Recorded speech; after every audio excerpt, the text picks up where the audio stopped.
no.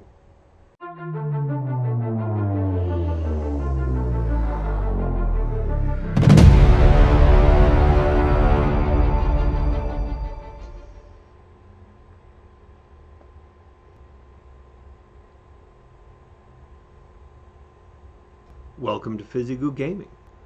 One of the cardinal rules of being a DM or GM is that you should never say no to your players. The reason for this is because no is like a brick wall to the player. It means the player must now switch gears and think of something else. No stops the forward momentum of the player and therefore the game as a whole. No breaks the immersion as everyone looks to you and that player. For that player, it puts the focus on you, and you're the one that told the player no. You're the one that is forcing the players to switch gears. You're the one that placed the brick wall into the conversation. Now, the truth is sometimes you should or need to say no to a player. Sometimes a brick wall is required, and that player needs to be aware that it's your brick wall. The biggest problem is when players learn of the never say no rule and think that it's absolute. So when you need to say no to those players, they think that you're being a bad game master. Okay, so let's look at when saying no is bad. No is bad when it affects a character's motivations and the decisions, actions, and choices that arise from it. If a player wants to go left instead of going right, saying no to this is bad. If a player wants to engage an NPC, saying no to this is bad. If a player wants to attack a creature or an NPC, saying no to this is bad. If a player wants to ignore the stranger in the tavern and head out to try to make friends with the rabid halflings at the bridge, saying no to this is bad. What all of these have in common is they're based on the role play of RPGs. The player's character is their own. They choose how the character interacts, feels, thinks, and acts within the game world. You don't get to say no to a player in these instances. But you can remind them of the consequences, like, but the rest of the party is heading right. Or, you know that this NPC isn't from the region that you're heading to, so they're likely to not have any pertinent information that you're looking for. Or, you know that this creature is said to have abilities and powers far beyond yours. Are you sure you want to attack? Or, it's said that the rabid halflings actually suffer from a rabies-like disease. Are you sure you don't want to stay in the tavern and hear the stranger out? But saying no in these situations is technically being a bad game master. So when is it good to say no? No is good when it's in relation to the rules, the game aspect of role-playing games. So for example, in D&D 5th edition, if a player says, I want to pick up the body of the dead rabid halfling and throw it at the other rabid halfling, and then cast a magic missile at the bear and hide behind the tree, that's okay to say no to. Or can I use heat metal to melt the iron door? That's okay to say no to.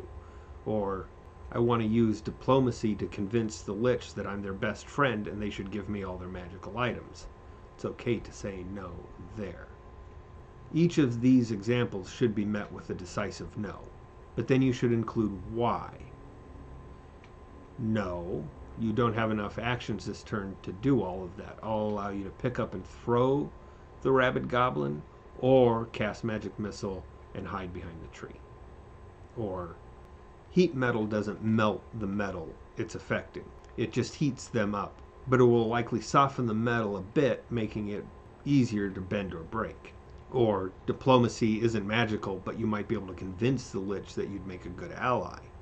No lets a player know that what they want to do falls outside of the rules of the game.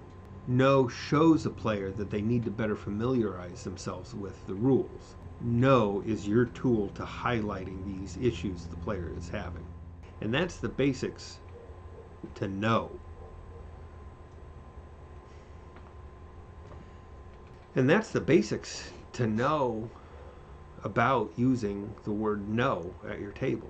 If you always try to meet the players with an explanation as to why you are saying no, that will help steer the game back on course. If you leave it at just no, then that is opening up you and the table to having a conversation about it or a conflict. Just saying no breaks everything off and gives the player no information on why you're telling them no. Because, flip side, the player obviously is having a clear idea of what they want to do.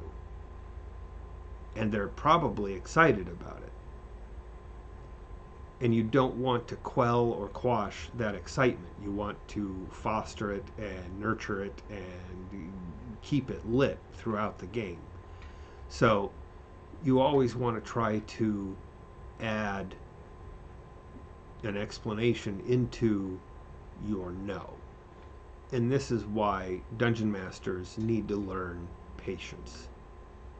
Because you will often have players that are routinely pushing that envelope, trying to do more in their turn than is allowed by the rules.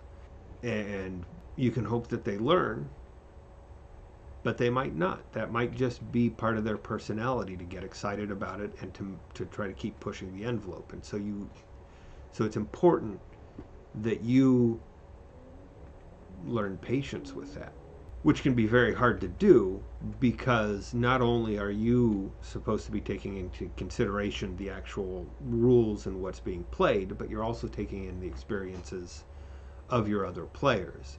And so at some point you will become aware that the other players are aware that the player that you're saying no to is habitually engaging in this pushing of the envelope of what is allowed by the rules. So that's it. It's very simple, but it has a lot of nuance in it because there are periods of time where it's a character motivation that is using the rules to be expressed, and in those cases you've got to